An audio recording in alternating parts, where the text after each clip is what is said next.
volta aqui mais uma vez gravando esse vídeo, em continuação ao nosso vídeo anterior, que nós falamos um pouco da nossa chegada a Madrid e saindo de Madrid indo para Pamplona. Nós, quando saímos do nosso hotel, no dia 18 de junho de 2022, a gente se hospedou, num hotel, a gente reservou um hotel em Madrid, e só que a gente acabou que nesse mesmo dia, 18, a gente iria de Madrid para Pamplona.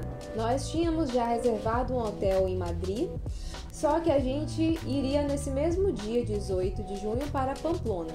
Então a gente pegou nossas malas, depois de nós termos almoçado, saímos do hotel e fomos em direção ao metrô, para de lá do metrô irmos até a estação de Atocha, que era onde a gente iria pegar o trem para Pamplona.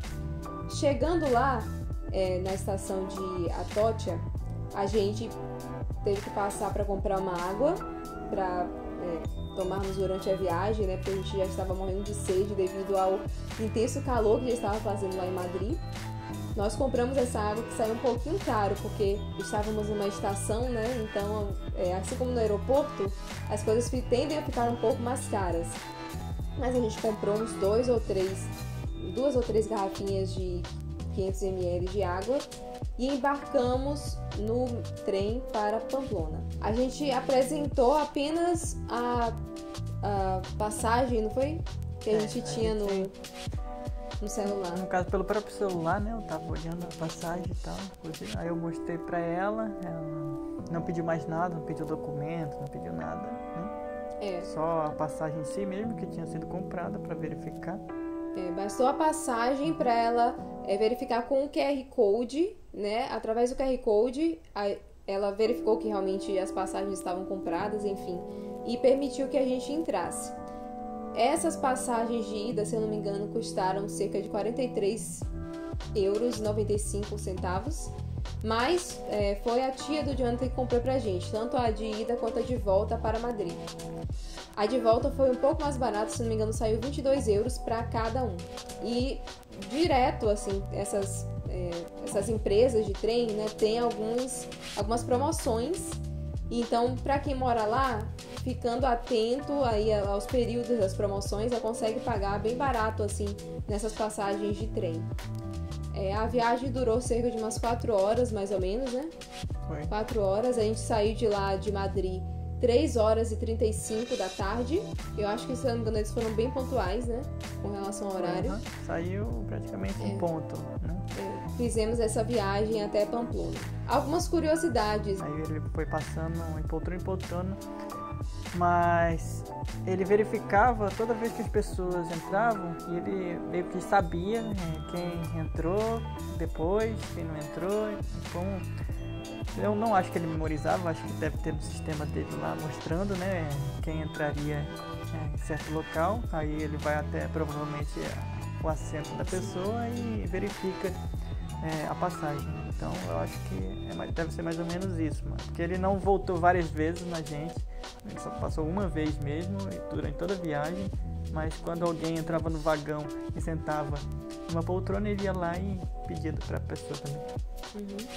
Então, esse trem fazia algumas paradas, durante o caminho, e essas paradas geralmente eram rápidas. Só uma parada em específico que me chamou a atenção, que parou assim no meio do nada, o trem, no meio do nada, não tinha estação nenhuma. Ele parou, fez uma pausa e parece que os motores desligaram e a gente ficou lá esperando um tempo. Assim, eu realmente fiquei um pouco perdida. Se alguém falou tem um aparelho de som, que emite os avisos. Alto-falante. É um alto-falante que emite os avisos. Só que se alguém falou, eu não identifiquei explicando, o motivo da parada. Mas acontece que a gente parou, fez uma pausa de um tempinho, depois voltou a seguir viagem. As paisagens ao redor, assim, a maioria estava realmente tudo muito seco, por causa da época mesmo lá, que era verão, Tava tudo muito seco e a gente chegou a ver algumas queimadas, assim, de longe, A gente viu as fumaças de possíveis queimadas assim ao longe. Bastante fumaça, algumas vezes assim, muita fumaça a gente via subindo, mas não chegou a ver o fogo. O fogo mesmo em si a gente não chegou a ver, mas fumaça tinha bastante. E mais de uma vez a gente viu. Sim.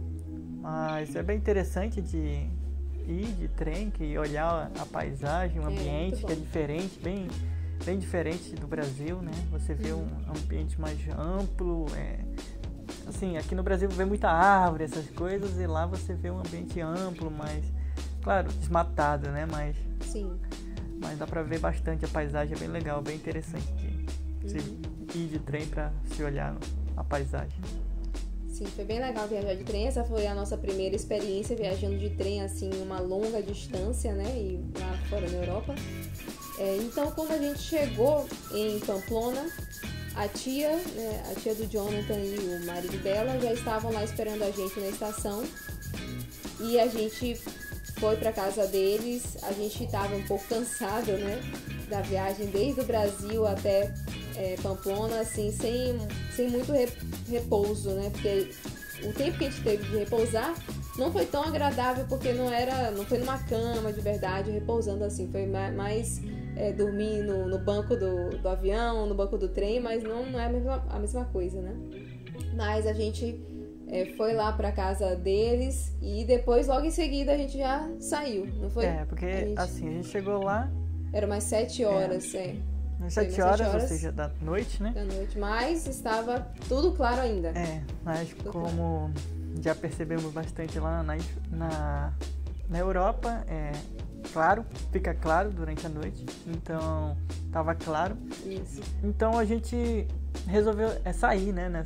A gente falou, já que tá claro, já que ainda dá pra passear e tal, sabendo que anoitecia mais tarde, vamos dar um passeio também, né? Até minha tia perguntou se queria dar um passeio em algum lugar ainda hoje, eu estava cansado demais e queria descansar. Aí eu falei, vamos, então aí não tem problema não, vamos ver, depois a gente descansa.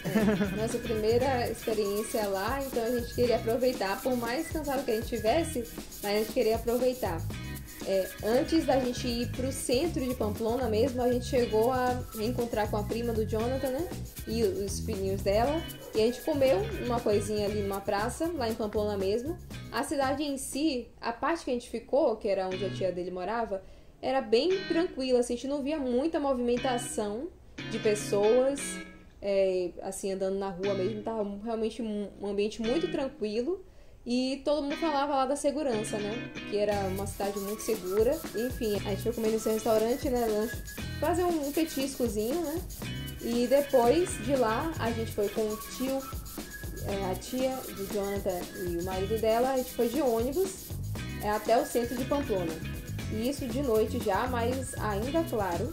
E lá no centro, a gente conheceu a parte histórica, né?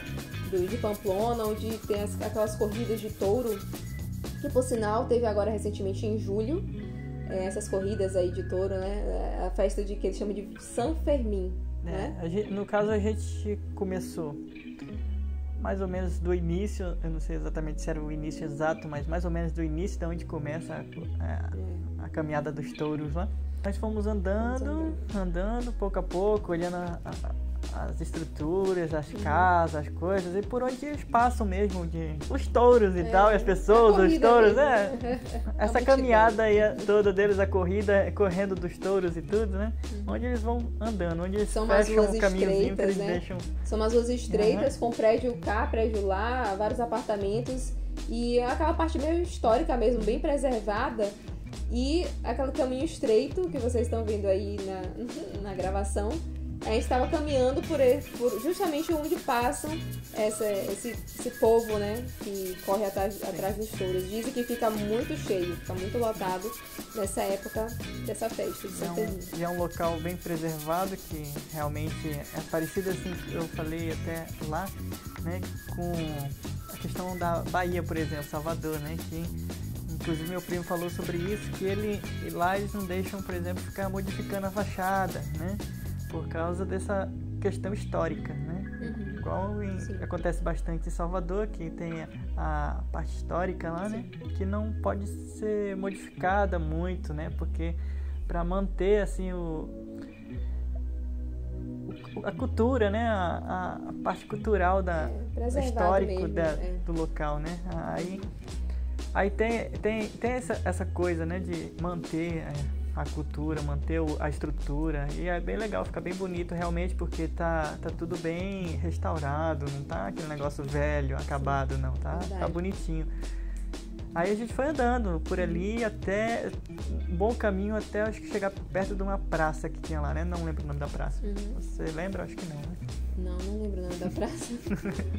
Mas a gente foi caminhando, inicialmente só eu, o Jonathan, a tia dele e o marido. A gente foi caminhando no início do centro, tava muito vazio, não tinha quase pessoa nenhuma. Mas com o passar do tempo, com o passar do horário também, quanto mais a gente foi caminhando, a gente foi encontrando mais pessoas.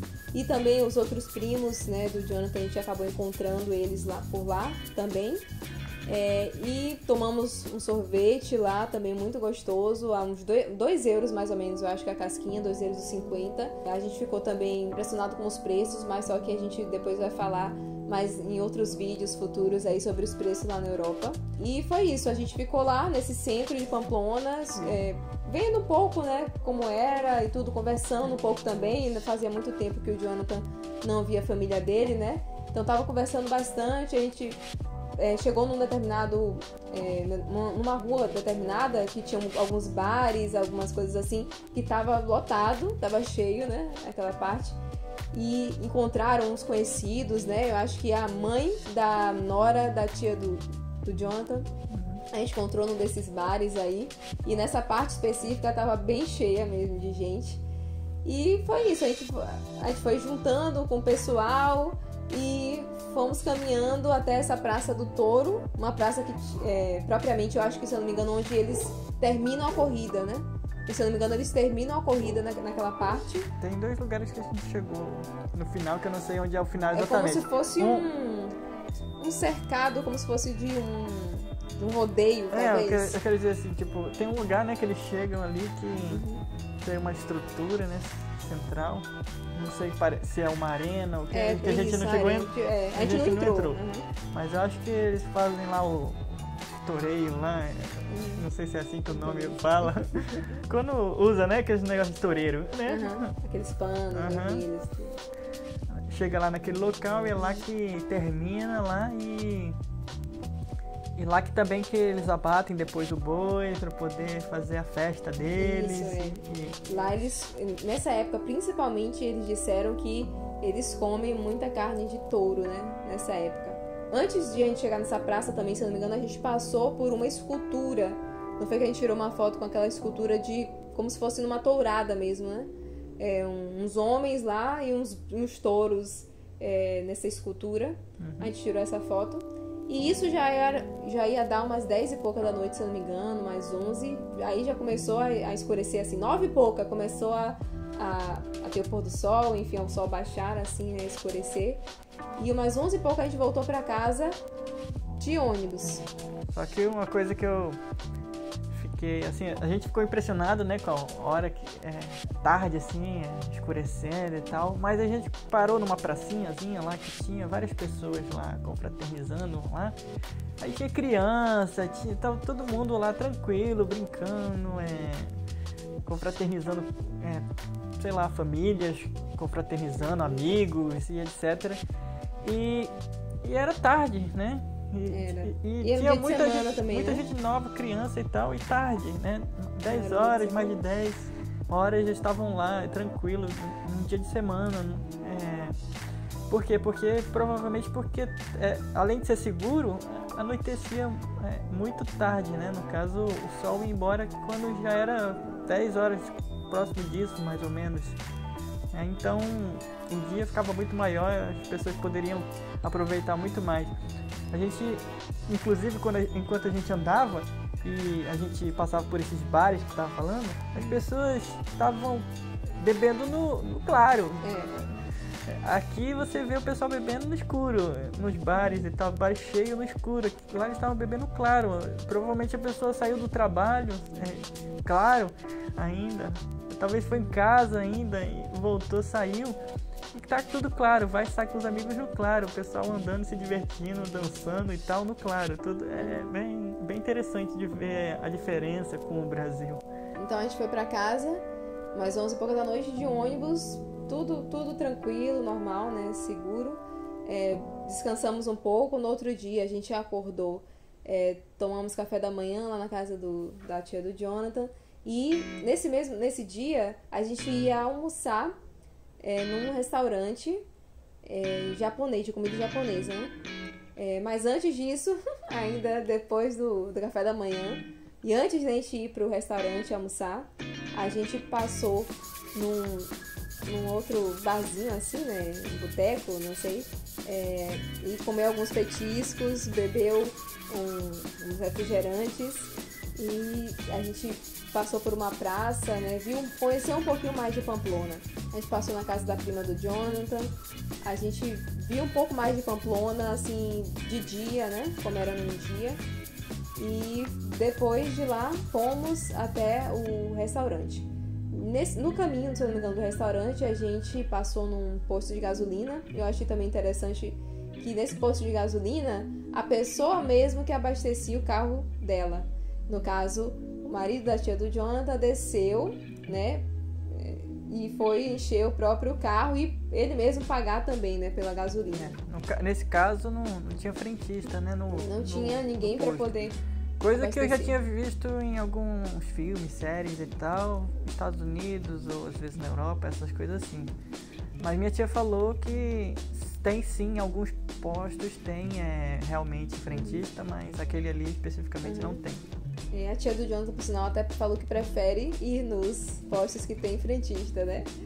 Mas especificamente não tinha e foi super rápido, assim, tranquilo. Ele saiu, abasteceu, depois pagou e a gente já foi a caminho do restaurante. Quando a gente chegou lá no restaurante, a gente encontrou o restante da família do Jonathan, né? Porque o Jonathan só tentando explicar. Então, eu tenho minha tia, que é minha tia Janete, ela é casada, né? Com um espanhol. Aí ela tem 3 filhos. A Silvana, o Sérgio e o Marcelo. São 3 filhos, né? Sim. E moram lá. No caso, minha tia mora com o marido dela. E cada filho dela mora sozinho, cada um com sua casa. Todos eles são casados, cada um tem sua própria família. Todos eles têm filhos. Não vou entrar muito no detalhe dos filhos todos e tal. Vou demorar aqui para falar árvore genealógica. Aí eu também tenho outras partes da família que tenho uma outra prima. Tenho só lá, né? Eu tenho prima, outro primo, uma tia, outra tia no caso. Outra tia. E eu falei de primo já? Falou, uma prima e um primo. E eu tenho outra prima que está em outra cidade. Ou seja, a família dele povoando lá em Pamplona inteira, aquela região lá. E é isso, a gente encontrou esse pessoal lá, assim, né? O pessoal da família da tia Janete. Lá nesse restaurante que você vai pronunciar o nome, porque eu chamo com uma pronúncia diferente. Qual é o nome do restaurante japonês que a gente foi? Sakura. Mas tem gente que fala Sakura. Eu chamo de Sakura, mas eu não entendo nada de japonês. Mas é Sakura, né? Normalmente eu digo Sakura porque geralmente eu conheço alguns nomes japoneses que chamavam de Sakura, por isso que eu chamo Sakura. Não sei se é o mais correto, mas fica aí. A gente foi nesse restaurante que era um rodízio de comida japonesa. Era um restaurante bem chique, assim, principalmente por dentro. Por fora, você nem dá tanto, assim, mas pelo menos eu, né? A impressão que eu tive. Quando eu entrei, realmente era um restaurante muito chique. Até tinha uma espécie de uns robozinhos que vinham entregar os pratos de comida, as bandejas, sozinhos, né? Sim, ele vinha, sei lá, provavelmente da cozinha, aí ele vinha, não diria caminhando, porque era com rodinha, né? Ele vinha meio que já rodando. sabe, já tem mapeado as mesas, Aí o rapaz, né, que trabalha, coloca lá a bandeja e fala, é pra mesa tal. Aí como o robô já deve estar programado, já sabe, né, o caminho das mesas, aí ele vai direitinho até a mesa. Ele para na mesa. O número da mesa, né? Ele para na mesa, aí a gente pega e aperta o botão que já confirmando pegou. que pegou. Aí ele retorna, né? E termina de entregar as outras bandejas, se tiver mais. Ou senão ele retorna até lá, até lá dentro no restaurante. Esse rodízio, né, era bem vasto, tinha muita variedade mesmo. E era, se eu não me engano, porque era esse final de semana, eram uns 20 euros por pessoa. O que, para o valor de um rodízio, assim, não convertendo, mas o valor de um rodízio tá muito barato, pra né? Quem mora lá e ganha em euro, realmente o valor do rodízio tá barato. E dia de semana era, se eu não me engano, 17 euros. Vai estar aí aparecendo na imagem. E era isso, eu achei barato, assim, porque hoje em dia a gente vai no rodízio, é o quê? No mínimo 30 se for só de pizza. E é de comida japonesa que é mais caro. Então, geralmente é mais caro, né? Rodízio de comida japonesa sai caro aqui no Brasil. Pois Talvez até convertendo até sai por aí, dependendo do restaurante. Eu fiquei um pouco receosa, porque eu não sou tão fã de comida japonesa. Mas eu também não quis, né, me fazer de fresca lá. E falei, não, vamos, a gente vai sim, com certeza. Chegando lá, tinham opções não cruas, né? Porque a minha questão mesmo com a comida japonesa é o estar cru. Mas, ainda bem, tinham opções que eram fritas, cozidas, enfim. Tinha um espetinho de camarão. Tinham outras opções lá que eu comi bastante e cheguei a me encher. O Jonathan também, já come de tudo, então ele comeu praticamente todas as opções que tinham lá. Sim, comi várias opções lá. E é isso, né? Como ela falou, é assim, comida japonesa, né? Todo mundo já conhece no Brasil também, normal. Mas é famosa por comidas cruas, né? Mas tem também suas comidas não cruas. Aí, no caso, ela sempre tem esse problema com relação às comidas cruas. Mas, como tinham comidas não cruas, tudo bem, ela conseguiu tranquilamente comer lá as coisas lá. E tava uma delícia. O que eu comi tava muito bom. A bebida foi à parte, né? E também, se alguém quiser sobremesa, também era à parte. Mas, realmente... eu acho que também tinham algumas comidas que não estavam inclusas no rodízio, mas eram um pouco mais requintados, enfim, eram pratos realmente, né? Não eram uns petiscos que não estavam inclusos, mas assim, o tanto de variedade de comida japonesa que estava inclusa realmente valia muito a pena pelo valor e pelo local também, né? Como eu falei, o local era muito bonito, muito chique. Então a gente se vê no próximo vídeo. Continue acompanhando aí as nossas aventuras aí pela Europa e quem sabe aí outros lugares. Continue acompanhando a gente aí. Tchau. Muito obrigado. Vejo vocês no próximo vídeo.